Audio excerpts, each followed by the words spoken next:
எல்லாருக்கும் வணக்கம் and welcome back to our channel. எப்படி இந்த ஓவியா தற்போது வந்துட்டு எந்த நிலைமைக்கு வந்திருக்காங்கன்னு உங்களுக்கு யாருக்காவது தெரியுமா? அதாவது நம்ம லைஃப்பில் ஒரு சான்ஸ் கிடைக்கிறதுன்றது ரொம்ப கஷ்டம். அந்த சான்ஸ் கிடைச்சதுன்னா சரியாக பயன்படுத்திக்கணும். அப்படி கிடைக்கலனா இவங்கள மாதிரி தான் ஆயிடுவீங்க அப்படின்னு எக்ஸாம்பிளாக சொல்கிற அளவுக்கு ரொம்பவே டவுன்ஃபால் ஆகியிருக்காங்க நம்மளுடைய ஓவியா அவர்கள். பிக் பாஸில் இவங்களுக்கு கிடைச்ச புகழ் வந்துட்டு எனக்கு கிடைச்சிருந்தா நான் சிஎம்மாவே ஆயிருப்பேன்னு சொல்லிட்டு அன்புமணியை சொல்லியிருப்பார். அந்த அளவுக்கு இவங்களுக்கு புகழ் கிடைச்சதுங்க.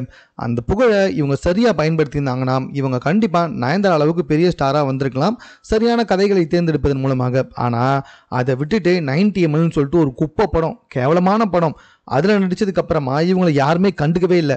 அதுக்கப்புறமா மறுபடியும் சில படங்கள் நடித்தாங்க. அது எல்லாமே வந்துட்டு கவர்ச்சியை மட்டுமே அடிப்படையாக வச்சுருந்துச்சு. சி ஓவியாவா இப்படிப்பட்டவங்களா அப்படின்ற மாதிரி ஆயிடுச்சு. இது பத்தாதுன்னு சமூக வலைத்தளத்தில் ஒரு வீடியோ வேற வெளியே வந்துச்சு, நீங்கள் எல்லாமே அதை பார்த்துருப்பீங்க. ஸோ அதை பற்றி இவங்க ஒன்றும் பெருசாக கண்டுக்கவே இல்லை. இது பத்தாதுன்னு தம் அடிக்கிற மாதிரி, சரக்கடிக்கிற மாதிரி இவங்களே வீடியோ எடுத்து இவங்களே தன்னுடைய இன்ஸ்டாகிராம் பக்கத்தில் போட்டிருந்தாங்க. மக்கள் ஒரு காலகட்டத்தில் இவங்களை எந்த இடத்துல தூக்கி வச்சுருந்தாங்க, இப்போ இவங்களை சி ஓவியாவா அந்த பொண்ணா அப்படின்ற மாதிரி வந்துட்டு பேச ஆரம்பிச்சிட்டாங்க. இப்போ இவங்க வாய்ப்பு தேடி அலைஞ்சு வந்துகிட்டு இருக்காங்க. தமிழ் சினிமா இவங்களை கண்டுக்கவே இல்லை, மலையாளம் தெலுங்கு எதுலையுமே இவங்களை கண்டுக்கவே இல்லை. எப்படியாச்சும் ஒரு ஹீரோயின் இல்லைப்பா 4-5 ஹீரோயின் இருப்பாங்களே, அதில் ஏதாவது ஒரு கதாபாத்திரம் எனக்கு கொடுங்களேன் அப்படின்னு சொல்கிற அளவுக்கு இறங்கி வந்துட்டாங்க.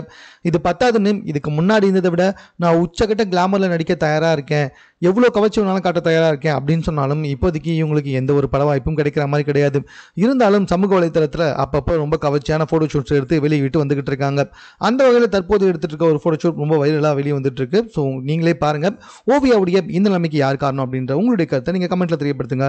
மேலும் இது போன்ற செய்திகளை உடனுக்குடன் தெரிந்து கொள்வதற்கு நம்ம 60 செகண்ட் சேனலை சப்ஸ்கிரைப் பண்ணுங்கள்.